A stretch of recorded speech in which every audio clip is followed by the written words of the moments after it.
Welcome to Decades of Horror, the 1970s. No one has come as close as I, understanding the secret of life, intelligently created. My mistakes have been few, but I learned from everyone. This is episode 157, recorded January 10th, 2022. Gruesome Magazine. I am your host, Doc Rodden, and this podcast about horror films released between 1970 and 1979. Each episode, my co-host Jeff Mohr and I will tackle another classic, or not so classic, film from this wondrous, groovy, gory, and influential decade. Let me introduce my co-host, starting off with the one and only Jeff Mohr. Jeff, how are you doing, sir? I'm doing great, and in fact, I never knew the meaning of death until Yep. Look up all the quotes for Flesh for Frankenstein. There's one that we wanted to use, but we chose not to. The famous one. Thank you, Jeff. Thank you. Also joining us tonight is Bill Mulligan. That's me. I'm pulling the Bill Mulligan. Here we go. Bill Mulligan, writer, director of special effects guru, and all around nice guy. And cat. And cat guy. It's no hair. What happened to the cat? It's a long story. Empty bottle in there. And, no.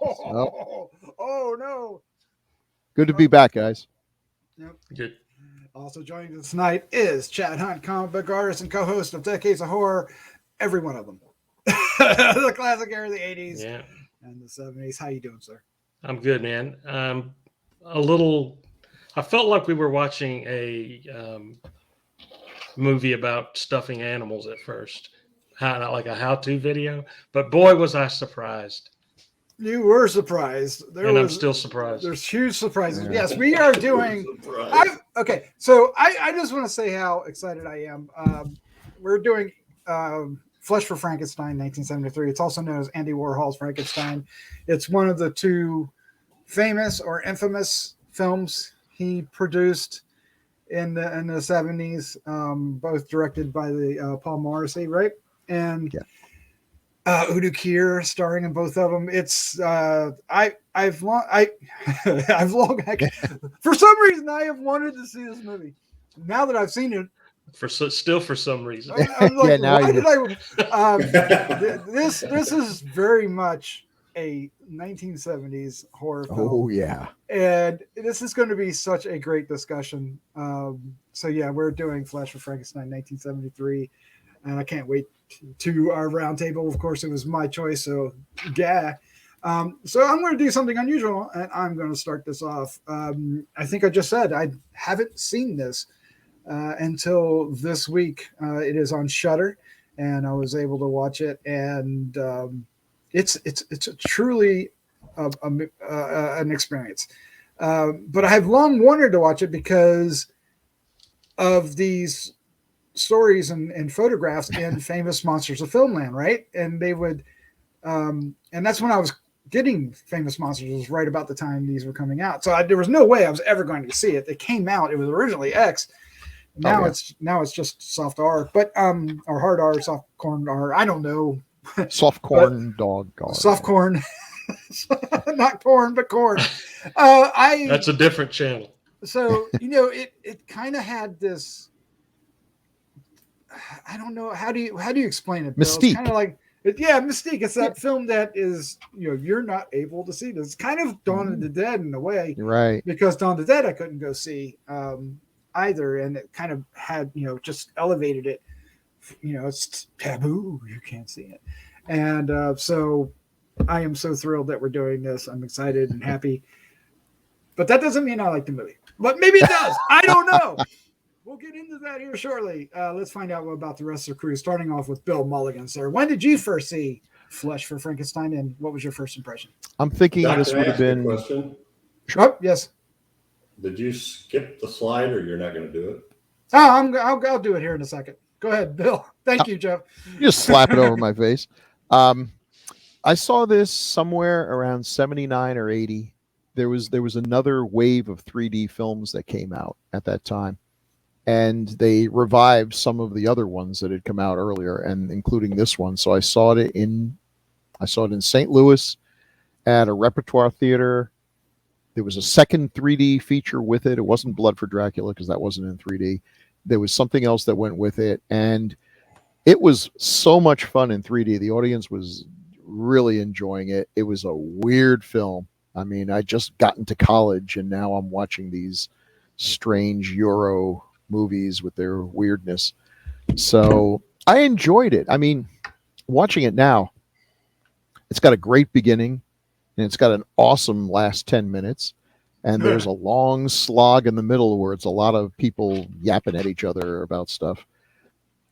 It's very little narrative thrust, bad dialogue, often frequently badly acted. In fact, some of the acting is so bad it's almost transcendently bad.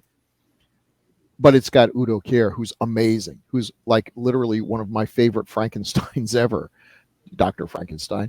You know, doesn't replace Peter Cushing, but thank God Peter Cushing wasn't in this. I couldn't look him in the face again.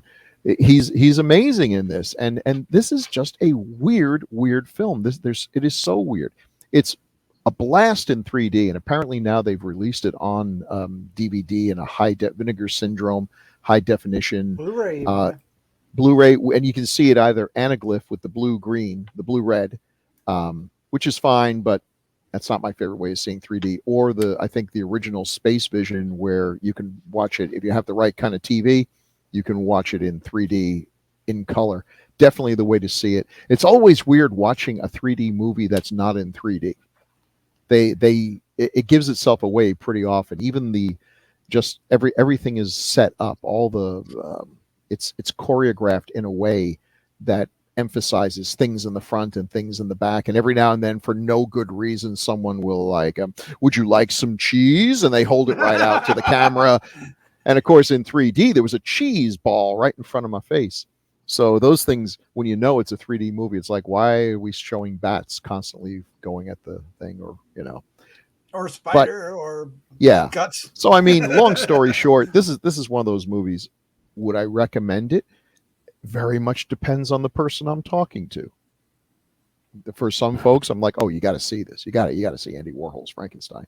For others, I'd be like, no, you need to stay as far away from this as possible.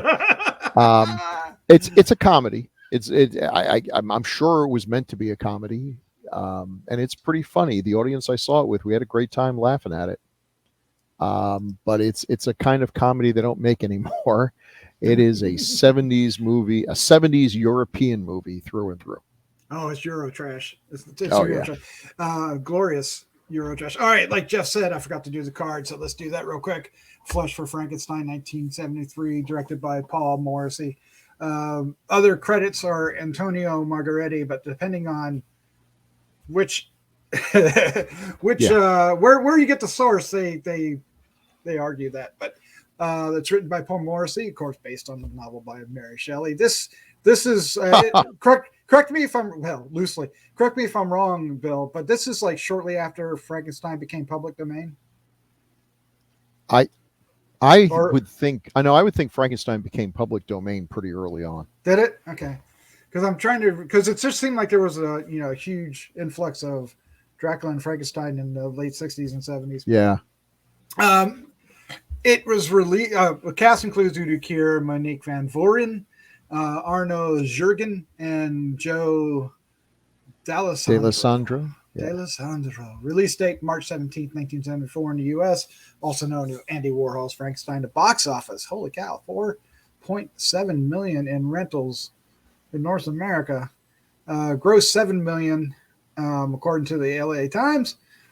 What is 14.2 UMR there?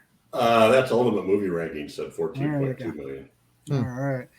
And 345 million lira. Here's probably the coup de grace, the synopsis of Baron Frankenstein creates two zombies. One male, one female, planning to mate them in order to create the master race. It embraces that so much. We make fun of the fact that he calls them zombies, but really, isn't Frankenstein's monster pretty clearly a zombie? Is he? I mean, we don't call him a zombie just because he was brought up by electricity. Like, that disobeys the rules of zombiedom, but he's dead flesh brought back to life. He's pretty much a zombie. He's not a ghost. He's not a werewolf or a vampire. He's more like a mummy. He's like undead. Well, I've always argued that mummies were zombies. Just, slow moving, badly You just wrapped. want more. You just want more badly wrapped. You just want more zombies in your life. More zombies. All right, Jeff Mohr. When did you first see Flesh for Frankenstein, and what was your first impression? I actually saw this first run in the theater. Wow. Whoa. 3D, and the only thing I ever knew it as was Andy Warhol's Frankenstein. It wasn't until recently I realized that this Flesh for Frankenstein had taken over.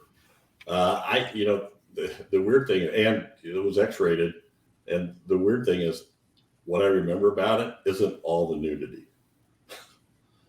The one scene I remember out of it is the woman that gets gutted and falls over the grate. Yes. And her insides fall through the grate Yes. into the 3D camera, which Awesome made shot. made an impact on me at the age of 20.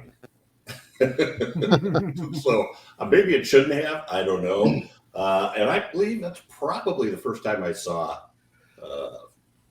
full frontal male nudity in a movie. I'm just Also guessing. coming right at you. Yeah, it's like, oh, Yeah. okay. I don't need that. Well, except for there was a XXX theater in town, but never mind that. Keep that. Shush. Chad knows about me in 70s porn. There you go. Yeah. Wow, wow. But anyway, yeah, it didn't make a big impression other than the 3D stuff kind of made an impression, but It's stacked pretty high. yeah. That's all I'll say about his 70s. I love it has to be a comedy because Udo Kier is so overplaying at the guy that plays Otto. It's almost like there are times he says lines where I think he's trying to channel Dwight Fry, but with a deadpan look on his face. Yes. Or big bogey Or eyes. his eyes buggy. Yeah. His tongue flipping around. So, It's crazy. and the Baron's wife, sister, who knows? Both. He literally says both. No. Yeah. In a world where we electrocute the monsters to bring them to life, and we can touch them while we're doing that without being shot. But anyway, sure can. Okay.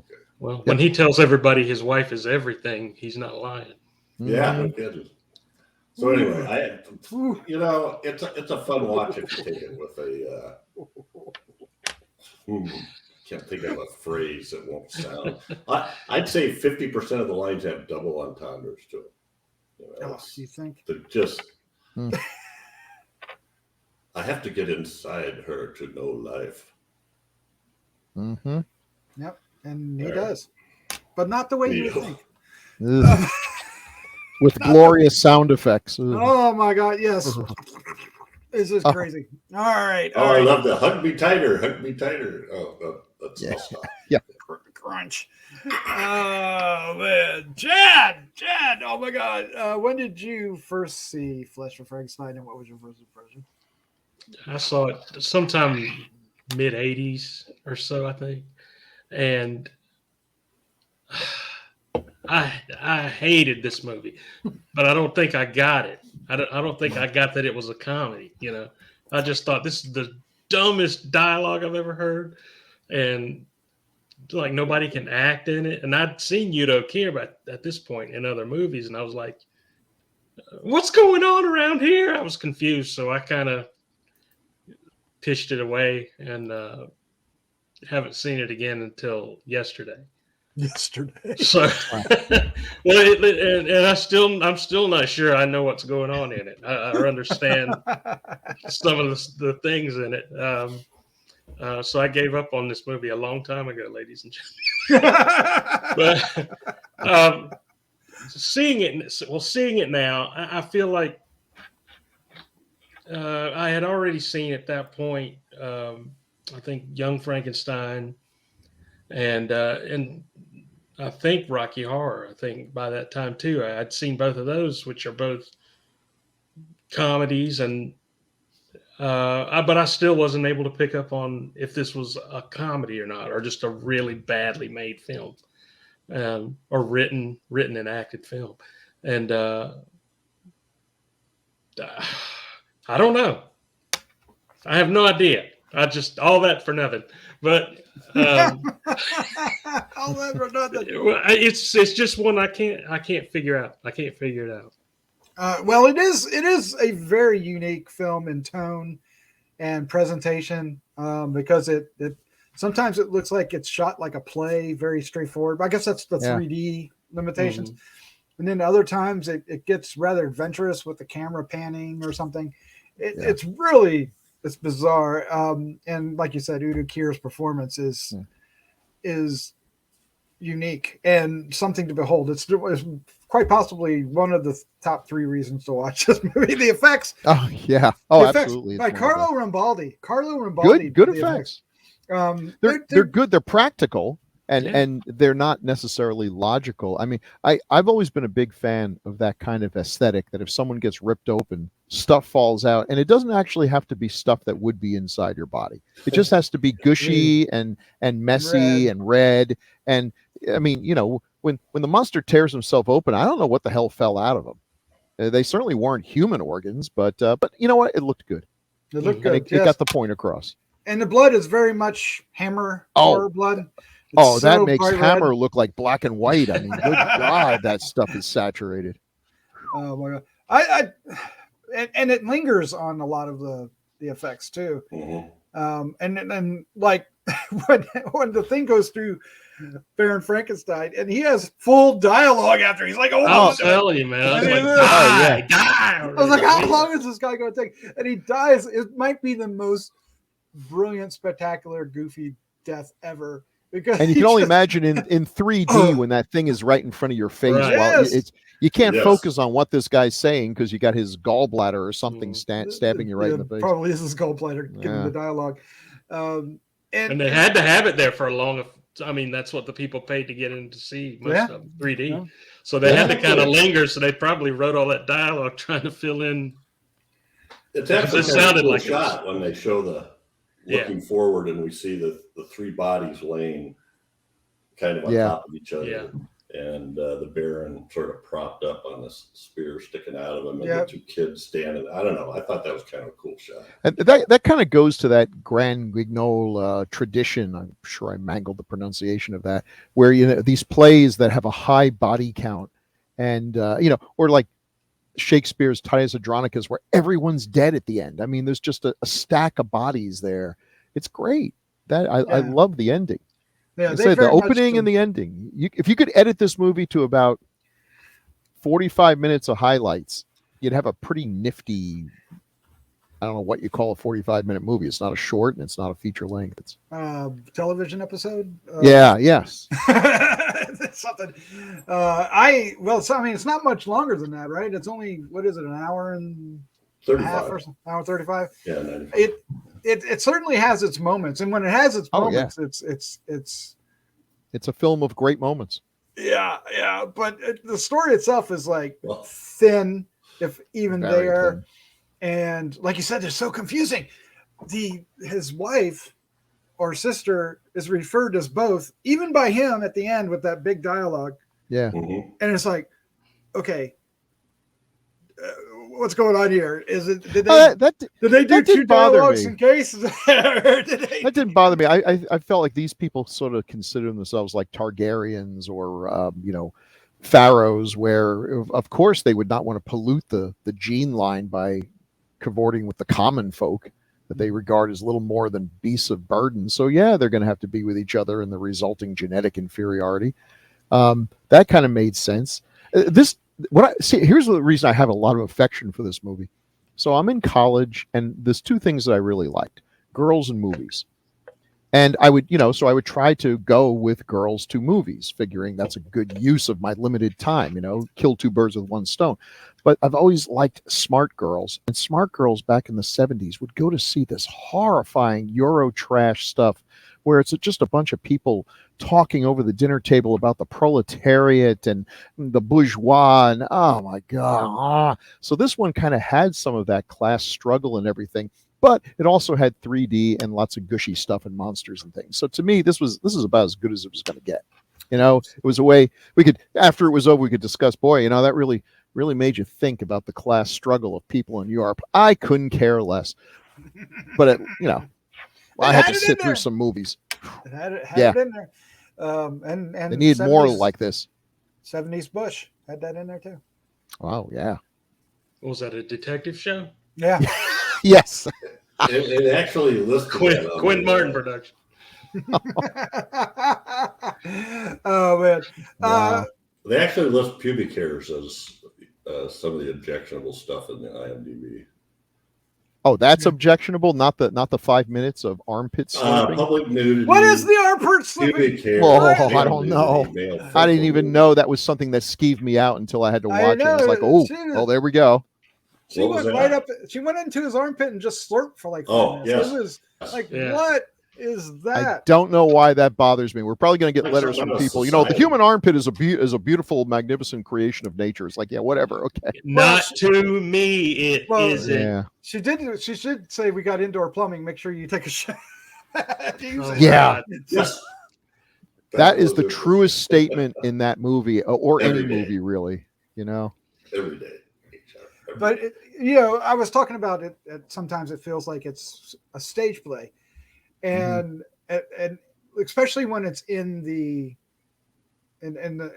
laboratory. The laboratory is Yeah. so spacious and everything is spread out, and it's so white and open and lit. You know, there's no atmosphere at all. But It's again, just- in 3D, nicely stacked so that they had. Did anyone else notice that the Rocky Horror Picture Show laboratory is very similar to this one, even with the I did. I was leading up to that. It's like I feel like this movie may have influenced your picture show more than the Frankenstein movie. I get the But feeling the folks who did Rocky Horror Picture Show were probably, you know, the sort of folks who would go to see Andy Warhol's Frankenstein. Yeah, I think so. So Many times, probably. yeah. They probably introduced the damn thing. But Doc, I think you're right when you were talking about how the way the film is shot, some of the limitations, the staginess of it might be partly due to the 3D, because with 3D, you don't want to have a lot of jump cuts or edits. The people who go to see 3D versions of a Transformers movie, my hat's off to you, because my eyes would literally explode out of my head if I had to watch a movie that has an edit every 0.2 seconds in 3D, where you're trying to adjust to it in and out. You just go blind. Yep. So And you got to know that you direct forward and back. You don't direct left and right, because moving left or right really hurts the eyes too with the 3D, because you have to refocus every time. So you can go forward or, you know, shift this way, but if you go that way or have the characters run like Mario across the screen, it's burns your eyeballs. It's probably also the reason why the movie seems to me maybe a little more brightly lit than it ought to be. Which is good, because 3D movies are dark. 3D movies, especially if it's anaglyph, if it's the red blue, cuts down the light by a lot. You can't have any dark scenes there, or you shouldn't. So I wonder if it looked better, you guys, when you saw it in 3D. Did it look less darker? I guess it's hard to think back at that point. Yeah, I didn't. Yeah, I don't know. I'd have to see it again in 3D. But speaking, I would to go that, see this again in 3D if it was. There you go. That's exactly what I was Oh, going to yeah. ask. If somebody had this out there and was playing this as a double Yeah. feature along with I wouldn't They take did the it in the new misses. format. I would, if there was a way to do that. what was that? If they did it in the new format, if there was Yeah. a way to do that. Mhm. The red blue glasses always gave me a headache, and that probably could No, yeah, Yeah. I think they have it where you can use those big honking glasses that feel like you're getting ready to do Right. something. Polarized. I Yeah, think the polarized, movie yeah. I saw this with, and this I don't know, I don't even know if you can find this movie now, but there was a movie called The Bubble, which was one of the first 3D movies. It came out in the 60s, I think. It was just like a big Twilight Zone episode, but it used the polarized filters, which was the big innovation that allowed you to see the films in color, because the red blue destroys pretty much the color there.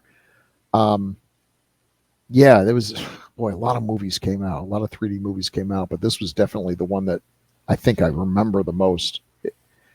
Watching the movie now, it's much longer than I remember it. I just sort of zoned out on all the yap. But the high points, like you mentioned, the woman with her body hanging over the grate, the bats, the decapitation. the decapitation was great. Even the lizard on the hand, all those little bits there really did linger in the mind. And of course, Udo just. And then I forgot all about him, and it was only years later I'm watching like Blade. And I'm like, wait a minute, where have I seen this intense guy before? And like it hit me, and it becomes obvious. And he's actually in a lot of good stuff. Mm-hmm. Absolutely.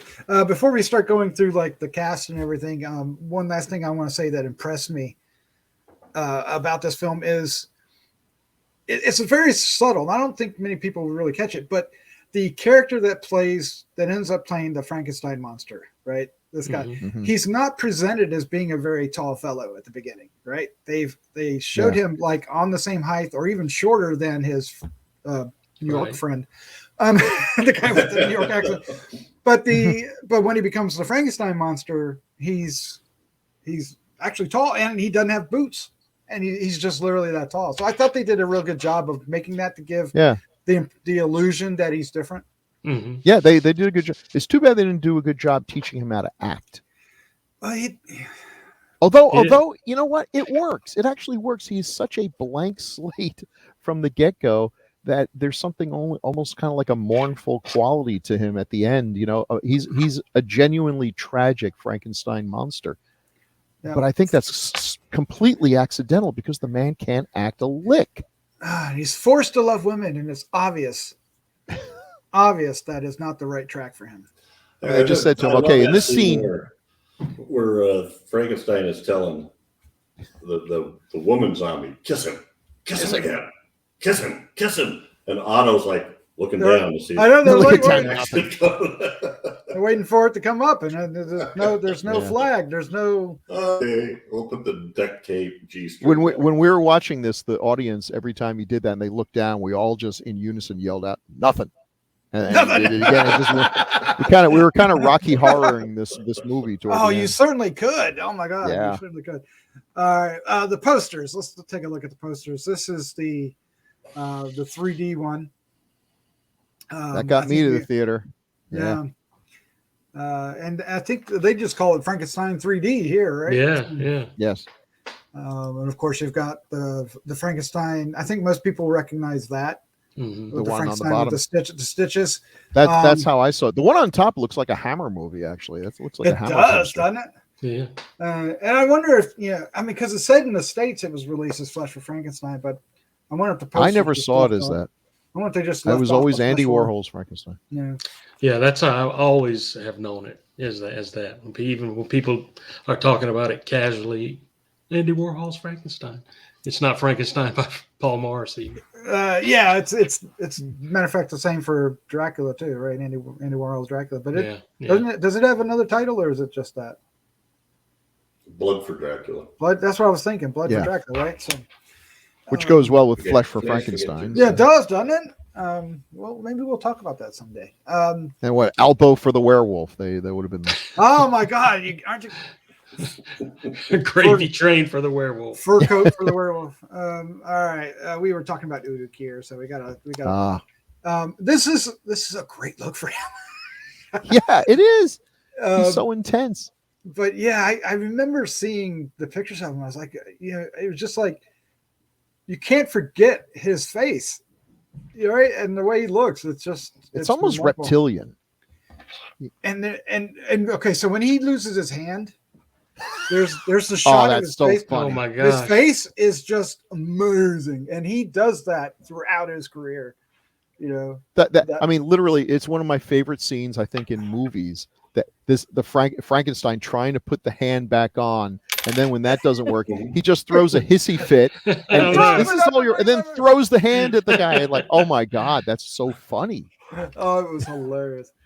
And of course, buckets of blood. Buckets of blood. It was just going everywhere too. And look at this! Look at this guy. He's in great movies: Suspiria, Shadow of the Vampire, Blade. He's awesome. He still looks unique. Those eyes are piercing. He was blessed with an amazing set of eyes. And he's 270 credits. Wow. 270 credits. And of course, in tons of horror films, usually playing some kind of German Nazi Bad guy. Yeah. Puppet Master, The Little Strike, he's in recently. Iron Sky Coming Race, where he actually played a version of Adolf Hitler. Yeah. Oh my God. It's impossible to go through all his stuff, but I don't know. When did you become aware of Udo Kier? To me, it's that center film, right? The Nosferatu. Shadow of the Vampire. Oh, is that Shadow of the Vampire? Yeah. Oh, I don't. Was he in Nosferatu? No, I'm thinking of the other guy. Who's the other guy? Oh, William Dafoe. Klaus Kinski. Klaus Kinski. Yes. Oh, him. Yeah. I get him mixed up with Klaus Kinski, obviously. Yeah. I'm pretty sure Udo's a much nicer guy. That's what which is the faintest praise anyone could ever give him. He's always been like, I think the first thing I ever saw him in, which one was it? I can't remember which one I watched first, Blood of Dracula or this one, but even though he looks unique, like I saw him in later and didn't recognize him in some movies. Like it's like he's got a face they can do very little to it, but he still looks different, if you know what I'm saying. Mm-hmm. But it's still him. That he probably made no sense at all. But yeah, he can play intense very well. He's got just because of the eyes. Fierce. Again. Amazing. A predator's eyes. In this film, in a lot more ways than one. We'll get to that. All right. I guess we want to talk about Arno. He didn't do very much, this actor, but he played dumb really well. I feel like he could have done more. He reminds me of somebody. I'm trying to think of it. It's what is it? Lenny and Squiggy, one of them too. Oh, huh? Doesn't he? Kind of. Yeah. You know what I'm talking about? Yeah, that's subtle. Want to talk like this? No, not Lenny. Or Lenny more. Hang on. Oh, I gotta look up now. Nigel Tufnell from Spinal Tap. Yes, yes. Mm-hmm. Yeah, Michael McKean. But it's like comedy. His eyes are always bulged, and then when he chases after the one lady, he's doing the tongue flapping. It's like, what in the hell is that? Crazy. Yeah, that was just weird. And his purpose is to just be that right-hand man who just constantly feeds into Frankenstein's ego, telling him how great he is. He's definitely an Igor. He was doing his best to channel some Dwight Fry, and in some ways he did it. Mm-hmm. In a more Spinal Tap kind of way. In a more Spinal Tap kind of way. Yeah. Or maybe High School Play. If a High School Play was doing Dwight Fry, that's what he would end up. I mean, what's he going to do? Every scene he has is basically with Udo, who's swinging for the rafters. So this is no time to be pulling back and trying to give a subtle comedic portrayal. Might as well go right along with it, and they make a good pair. They do make a good pair. They did. It was like watching Abbott and Costello. Yeah. Oh my God. All right, let's move to Monique Van Vuren playing the Baroness Catherine. She was a beautiful woman back in the day. They didn't do her any favors here by shaving off her eyebrows and making her look like a skull. But it was a strange look, wasn't it? Yeah. It fit the character, though. Yeah. Did it? Yeah, I thought it did, actually. No, I thought it did. I was kind of like, wow. Okay. And I saw, for Jeff here, I saw that she was one of the Penguinettes, I guess, in an episode of Batman. So she was Miss Clean. Wow. Miss Clean. So we have a Batman connection. Wow. Yeah. Yeah. But I Batman was not the craziest thing she did. I don't know if she acted really well, but I thought she was delightful in this. It was just she was fun, but it felt a lot of times like she couldn't remember her lines, or they had just fed them to her, which I think is the actual case, because I see that they were trying to improv a lot, and just sometimes I'm listening to what they're doing. Like, was that really the best take you had? Yeah, Given them, they were just one take goes. Maybe. Somewhere I read they were just trying. Morrissey's idea was to ad lib it, but that wasn't. Well, how did he put it? That wasn't possible with an actor like Udo Kier. Apparently, he's very. I don't know if he was really into the script or what. Oh, he's one of those prima donnas who wants to have an actual screenplay for the movie that he's making. So, one of those people. They said Morrissey would show up every morning and write the lines right before. I guess it literally was written by him. Oh my gosh, that's got to be a special kind of hell if you're a real actor. Oh god. Yeah, that kind of explains and it does explain a lot, doesn't it? Yeah, the weird incongruity of all the characters. They don't behave like themselves from one scene to the next. It's so weird. Especially Frankenstein. Sometimes he's like this brilliant scientist. Another one is like this moron. He doesn't even realize, Yeah. Or like a whiny kid. He's very babyish, very, very man-child there. Yes. But yeah, I also get the feeling because sometimes some of the dialogue is kind of repetitive. And you see that a lot with these improv movies where they're just like, tell him what a filthy pig he is. So you get like 5 minutes of someone screaming, "You're a filthy pig, a pig that is filthy, you filthy pig." And it's like, okay, cut for God's sakes. Mm-hmm. But she was a lot of fun. Yeah, I liked her. She was in Tarzan and the She-Devil. Oh, was she the She-Devil? Or was she Tarzan? She was. But this was a Lex Barker Tarzan in the early 50s. Not a Weissmiller. No. All right. Look at this beauty. She is ridiculously beautiful. She's the bride, right? She's the bride of Frankenstein here. And yeah, she is. Look at that picture down below. Oh, yeah. Come hither, stare. Looking right at me. So what's the deal with her and her character? I mean, we never get any. She had no line of dialogue. No line of dialogue. But she's a presence. I mean, boy. She died well. That Otto they all imbecile. Yeah. Effects wise, she died well. Character had horrible. She was in Phenomena. She was. Really? She was the mistress, school mistress in Phenomena. Really? More people died in this movie from disembowelment than any other movie I can think of off the top of my head, including movies that have the word disembowelment in their title. I mean, that was the go-to move in this one. It was, and sometimes they just kind of spontaneously disembowel. I didn't see when Otto rips open the Danny or whatever it is. Yeah, how did he do that? It looked like he did anything. She just turned and all this stuff fell out. It's like he ripped her shirt and it went too far, but I don't think that's how things actually work. He's a talented guy, that Otto. Well, if your shirt's holding it in, you never know. Well, she had a tight girdle. I don't know. Spontaneous disembowelment. Yes, that's what it is. Delalia was also in Frankenstein 1980, which is another really weird Frankenstein movie we got to do at some point. But I think isn't that the bald Frankenstein monster? I don't know. There's we'll get to it eventually. But yeah, she was a presence, and I remember seeing her in the Famous Monsters. It was just like, wow, because all she had on was that funny little Famous Monsters is showing scenes from a movie that virtually none of its readers would be able to go see. Yeah, but that's the reason why you bought the book, because you couldn't go see it. Well, yeah, good point. Excellent point. Yeah. And they didn't cover it a lot. It was, but they did show. I'll bet Forey Ackerman was there opening night, but oh yeah, all the writing. All right, so now we got Joe D'Alessandro over here. Yeah. Who?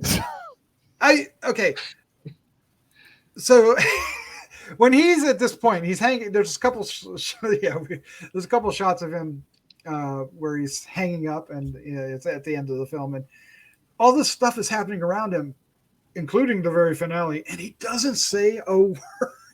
Barely reacts. Every now and then looks away a little bit, but I know a minimalist actor. He's been in a lot of stuff, and I don't want to judge him unfairly here, but it seems obvious he was chosen for good looks, a willingness to be completely 100% nude when that was something most guys wouldn't do. And that's about it. Because now, compared to his friend, he's Laurence Olivier, but compared to most actors, he wasn't that great in this movie. Man, there's a lot of people that didn't have any dialogue. I think the kids only had one line, right? Well, apparently he was like a favorite of Morrissey's or something. He was in. Yeah, he was in a lot of Warhol movies, which are Morrissey movies, really. But I mean, it kind of worked in a weird sort of satirical way. Yeah, But it was really strange. You texted that thing last night. Yeah. But the love scenes were hilarious. The weird humping. Yeah, there was a lot of weird humping, and he got his armpit licked. They're so unerotic. Like he's barely more into it than his friend, who's completely asexual. Nope. If he goes through the motions, but that's about all he's going through. Have any of you guys actually seen an Andy Warhol movie, like the real Andy Warhol movies? Mm-mm. Oh, because you didn't date the girls I did. Yeah. Ooh. But he was in a lot of those, and stick to Dracula and Frankenstein. There you go. You'll be better for it. And of course, we talked about the gore, so let's take a look at some. Yeah, there we go. The decapitation might be one of my favorites, but it's not necessarily good. It's just, but it's really entertaining. Yeah, he's got one of those. He's got like something from a Little Rascals short or something that extender that usually would have a boxing glove on the end or something. Yes, but oh my god, the 3D of it coming, where yes. Oh, it's just and Udo Kier's, so the rest of the movie, sorry Jeff, hang on one second. Udo Kier's like slicked back. His hair is always slicked back. But for the outdoor scenes, all the outdoor scenes, his hair is long and fluffy. Mm-hmm. It's so weird. Yeah. It's his disguise. There was also literally like buckets of blood pouring out of that head when he holds it up like that. It's just blood gushing out. I'm like, what? Where the hell? And it's pumping. Not how it is, isn't it? Oh yeah. Clearly there was way more blood coming out. And then Otto's got to beat the headless body down with a club because it's running around like chicken. Whack. Oh my gosh! I gotta knock it out. I'll hit it in the shoulder. It worked. It did work. It did work, and that's something this movie excels at. You're in with an audience, and this is 1970, so we hadn't seen all the stuff that we've seen now, and we're seeing something that is so gory, over the top, crazy, that you want to be repulsed, but you're also laughing. So you're getting hit with a lot of involuntary emotions all at once. Confusing it works. With that. Yeah. There's the lady in the middle with her innards hanging. That was it. That was the money shot for me. Much better in 3D. And then you got Otto looking in, going, "Oh," and then of course I did this. Oh man, I did this. Look what I did. The impaling, that is his liver or whatever on the end of that thing was just his gallbladder, whatever the hell it was. Who knows what that is? It's a plastic bag. Yeah, it's a plastic bag painted with gelatin. It doesn't matter. It's fantastic. And at one point, some of it falls off. It's great. Yeah. And that wonderful speech. And I remember this. I remember that we were watching this when that piece falls off. A significant chunk of the audience went, "Ew!" Like, okay, that's just a bridge too far. Oh my god, that's and then I guess we have to discuss the ending. That's a 70s ending. It's very 70s. Bill in the middle. That's what I was talking about. And that is okay. So there's the play thing, right? I was talking about. Yeah. Because it literally looks like it's staged, right? Like it's purposely. You guys have to lay on top of each other in a row, and we got Frankenstein has to be standing up so we can spotlight him, and it's a really well composed shot, just from an aesthetic point of view. It's the kids framing the guy in the middle. We got Udo, in a nice dramatic. But it's more theatrical than it is cinema. Yeah. Like something a Renaissance artist would have painted. Easy for me to say. Yeah. Man. I don't know if you got something on this, Bill, but we have our favorite strange little red-haired girl. We sure do. Ew. I didn't put that together, but we just saw her in Barren Blood, didn't we? Yep, we did. Yeah, And yeah. Deep Red, and Deep I Red. forget what else. There's another one. Is she in the Beyond, or is that a different one?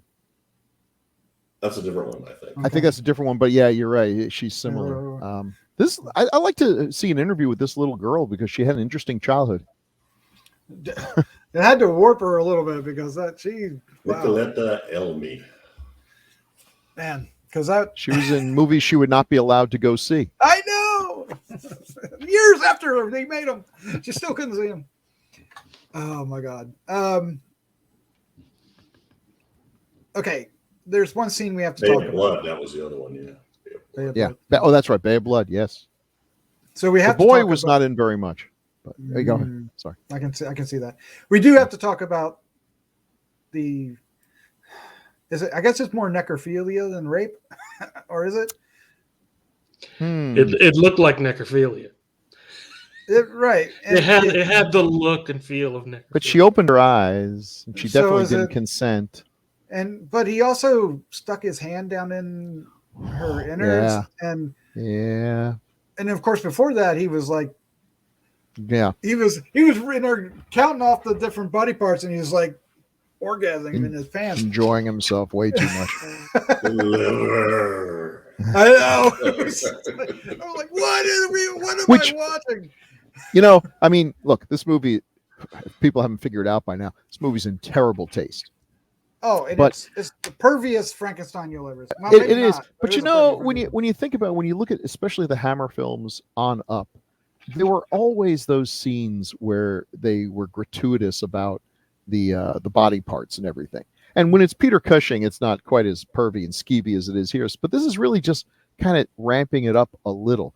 I mean, I'm thinking that there's a scene in maybe Frankenstein Monster from Hell where Peter Cushing has a brain and he plops it into a dish on the floor and water splats out, and then he kicks it He accidentally steps in, on he purpose. steps in the- And and it goes all over the place. And it's like, well, this is just so over the top. And Oh my god. they just decide to take that to its logical limit. This is a guy who really kind of way enjoys this.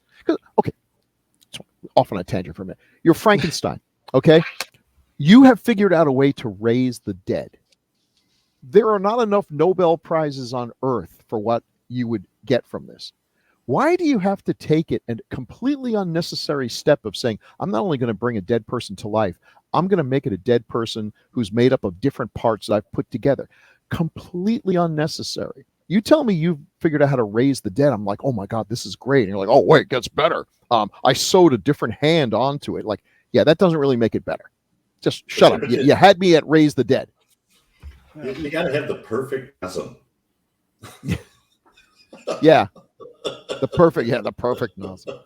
Oh, Yeah. And obviously, the guy with two women is the one I want. He must be very powerful.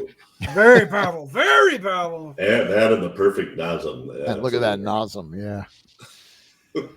Oh, He's got my issues. God. Dr. Frankenstein has issues. I think I'm not talking out of school here when I say that he Out of clearly. school. yeah, he's got a lot of issues. Mhm. Oh my god. What else do we want to say about this film other than the obvious? I remain flabbergasted by it. Flabbergasted is a good way to put it. There's a lot of flabbergasting going on. Mhm. So what happens? So what does the ending mean? I have to take it in. I'd like to think because the kids actually seem to like him. They helped him out Oh, and stuff. they- But I think no, I don't think he comes to a good end. He's No, turning that- that crank the wrong way. He's Yeah, going he- up into the air, Yep, not down. Yep, so. yep, they're taking over. They're taking over. You know, just wait He's till you see gonna what be- we're They- going to they- do. They each went and got a scalpel. No. you know. Yeah, and it wasn't to cut the ropes that were binding his hands. I'm pretty No. sure. But he does. Does he protest? Does he plead for his life? Does he do anything that would He doesn't require say acting? anything. No, He he He doesn't doesn't say do a any of word. that through the whole movie. He didn't react to anything. No. Yeah. Hey, put that knife down. What are you doing with that knife over there? Oh man, You're turning it the wrong way. You would think, how was he able to not react when he saw his dead, decapitated friend there having dinner? It's like, well, actually, it was pretty easy for him. Barely an inconvenience. Yeah, my friend I would that's just- now a foot and a half taller than he used to be. Yeah. I would just encourage people to listen to the dialogue because it's just, Otto's like, Baron, are you sure you remember where the brothel is? I remember it very well from my college days. I know it is this exact place. What? Yeah. Didn't we find out later he didn't even graduate from college? He got thrown out. Oh my god! The dialogue is. And her dialogue too is just. Yeah. I need you to come to my room. You understand? Oh man! All right. Well, let's. I think we should just go ahead and give our recommendation. Oh. And I want everybody to pick a favorite scene. You've got to pick a favorite scene. So, Bill, sir, I'm going to have you go first. Favorite scene, the hand. Oh, the hand scene. The Nice. hand is just so funny. And recommendations, like, well, listen, if you've listened to this podcast, you probably have a pretty good idea whether or not this movie's for you. Yep. It's probably a fun party movie, probably benefits from some, enhancements. It's, obviously not a good first date movie. And if this is the sort of thing that would really trigger you, don't watch it. Don't watch it. It's not a movie that anyone would want to or would be allowed to make today. Yeah. And if you did take it on a first date, it would be quite the litmus test, because if she went on a second date, keep her. Yeah, well, see, the problem is I say this because I'm not really sure what my recommendation. I took a girl on a first date and she loved it. I'm like, I'm not sure whether I would tell you to put a ring on that or move and just run away as fast as you can. Kind of a coin flip. Yeah, why don't you explore that a little bit first? Yeah. I guess you recommend it, so we'll move on. Chad, sir. Well, I don't know if I could say I recommend it, but it needs to be experienced. And I think I made the mistake of watching it too early when I really didn't get the joke of it, and and that it was a comedy. So that kind of left a stain on it for me, I think. But there's some parts in there that are hilarious. Take that however you want. There's some parts in there that are hilarious, and there's parts that you go, was that supposed to be hilarious, or were they just suck? There's a lot of those moments in there, and but yeah, I would say watch it if you like a Rocky Horror Picture Show, especially. Yeah, those kind of campy movies. Yeah. You got a favorite scene, sir? Oh, favorite scene. I'm trying to think of one that didn't involve nudity. Well, you can do that. Good luck. I can't think of a favorite scene except for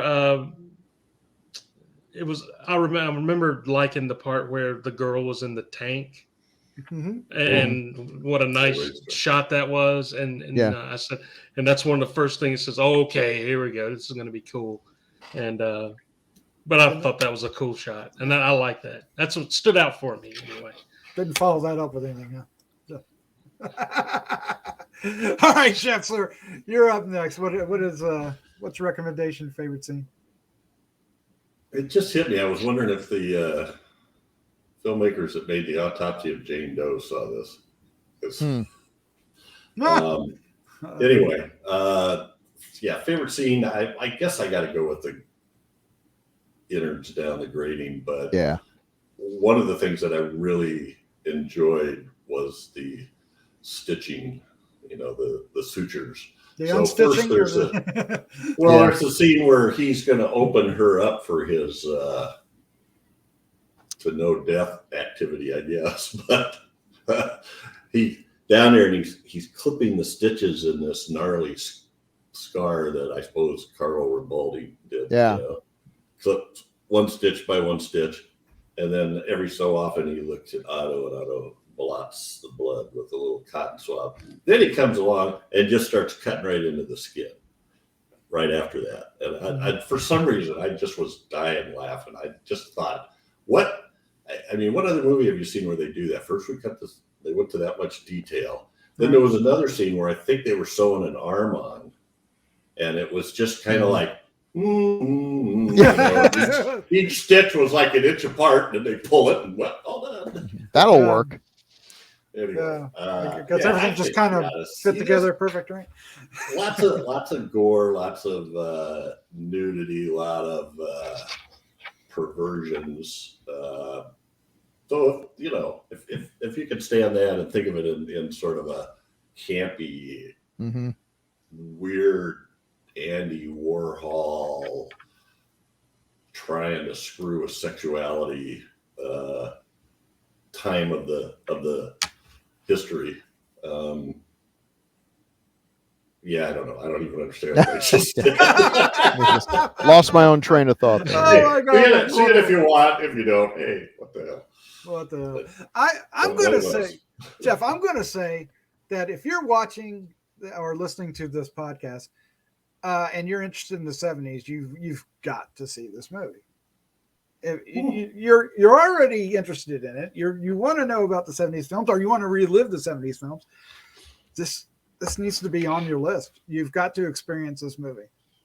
It is incredibly unique, and you will find an unexpected appreciation for Udo Kier that you didn't know you were going to have. It is this movie. I kind of loved it. It's so bad. It's so bad, and I loved it. I watched it, and my wife actually sat and watched it with me. God bless her. She was on her iPad doing some game, but she would watch some of the scenes, and she was she was like, "What in the hell is this?"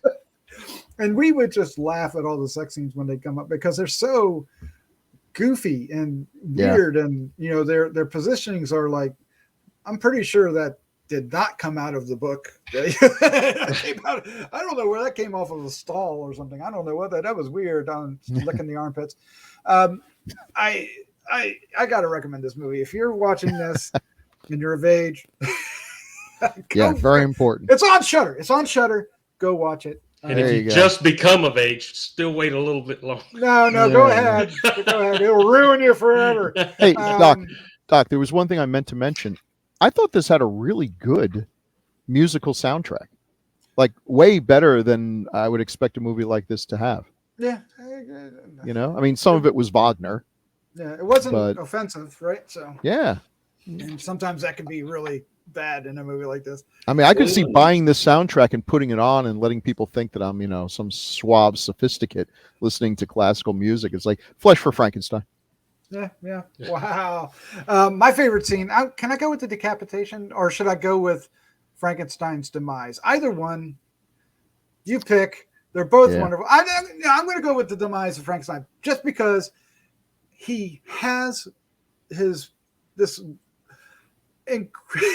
lines of dialogue, and he's holding the thing, and then he dies with such grace, right? He goes thump. It's like the greatest thing ever. Stupid. But there you go. It's on, like we said, it's on Shudder. Go check it out. Leave some comments down below. If you, we hope you enjoy this review and many others we have on the site. And of course, if you want to, we got more to do. Like even Daphne said she had to watch it again. Oh, nice. Be sure to like, share, and I don't know, forgive us for this. Forgive us. We want to hear your comments down below. Jeff, what film are we doing next? We've got some. Do we have some feedback first? We do. I know I'm all over the place. Oh, so we'll have some feedback, but first, what film are we doing next? Change of pace. What else? Blood for Dracula. Andy Warhol. Yes. Well, you know how stuff pops on and off the streaming services. Doc sends me a thing and going, "Oh, these two are on Shudder starting in January." Yeah. What do you want? I'll take Frankenstein. Okay, I'll take Dracula. And we do all. And that's another one I haven't seen, so I'm excited to catch it. So I haven't seen this one yet. This one I haven't seen. Yeah. So So you got some feedback for us, Jeff? we do. You want me to read them? You can start. Yeah. Well, first off, we have for Bear and Blood, Tanya Taylor chimes in again. Thank you for another wonderful review. Like Bill, I'm a Bava fanatic, and listening to all of you is like a holiday gift. I once heard someone say that Bava was Mozart, Argento was a rock god, and Fulci was that incredible garbage band with 1 million followers. Garage band, not garbage band. But I love that. That sounds like something I would say because I totally agree with that analogy. Yeah. And she says, I couldn't agree more. He is the maestro. Thank you again for bringing joy to my day. Oh, thank you, Tanya. Yeah, thanks. That means a lot. Thank you. And from our buddy Jay Bart, Elka then went on to appear on multiple episodes of The Love Boat. Of course. And finishes up with Mo Blood, Mo Bava. Mo Blood, Mo Bava. All right, I'll do Planet of the Dinosaurs. Mad Asgardian chimed in with Bill. Might like The Strangeness, another ultra low budget movie that tries to swing for the fences with stop motion creatures. Similar, fuck yeah, we're making a movie of vibes. Have you heard of that, The Strangeness? I have not, but thanks for the recommendation because I try to see every movie that has stop motion. It's been a long and lonely task and seldom rewarding, but I appreciate listen, it's like we don't have money, we don't have talent, but what the hell, we can stick in a stop motion monster. Good. Okay. You got ambition. Well, you got us, right? And then we have some feedback from Blood Sucking Freaks, which is wonderful. Boy. That was episode 142. Mike Zatz, who is giving us feedback every single day, just about. And it's an amazing amount of feedback. Thank you, sir, for all your feedback.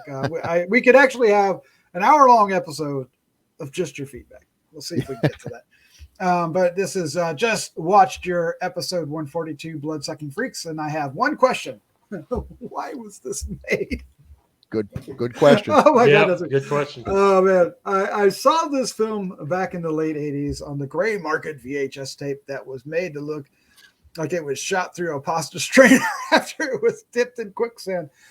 Yeah, this guy's got some writing down. While I love to defend any film and it's being made, I remember asking myself, like Craig T. Nelson of James Cameron near the end of Poltergeist, why?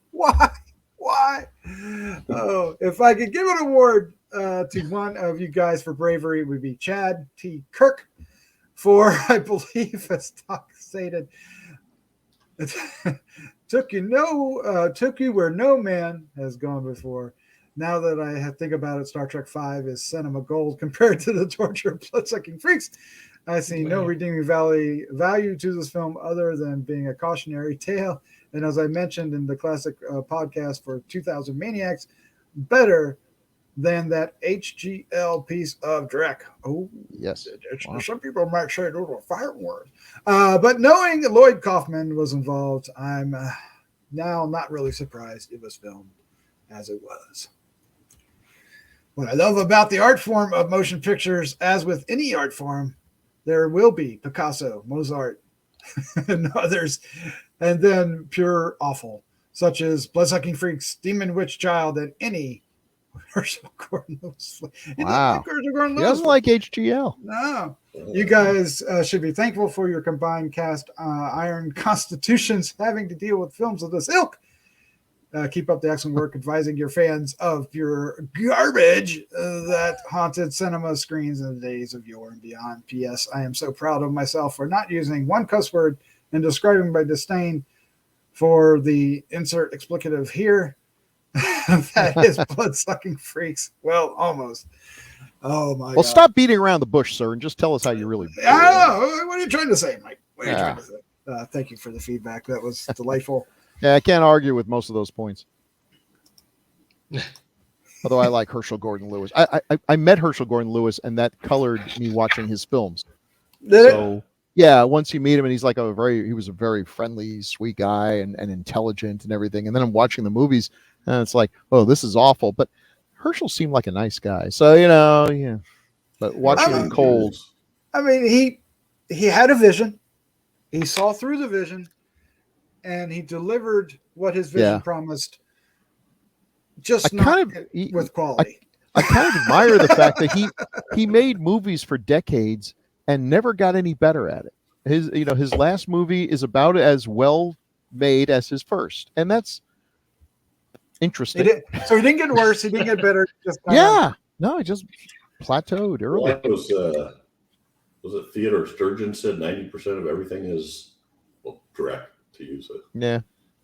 Anyway, when we did 2000 Maniacs, I remember reading that he was like a marketing genius, and he would move like from one subgenre to the other, whatever was hot, and he knew that if he spit this out and as cheap as he could, it would make a certain amount of money at drive-ins. Yeah. I think when he retired from filmmaking, he went full time into direct marketing and wrote books on it that were considered classics in the field. So Yep. All right. Well, there you go. That's our episode for tonight. I had a blast. This was fun. This might have been the best time. But yeah, here we are in 2022. Happy New Year, everybody. So it's been great so far. Well, if you close one eye and don't look out the other. Jeff, Chad, Bill, thank you for joining me. Thank you. Yeah, thanks for having us. It's always a blast. Yeah. It is. Here's to a long year. Yeah, let's say goodnight. Good night, folks. Good night. Good night, everybody. Gruesome Magazine.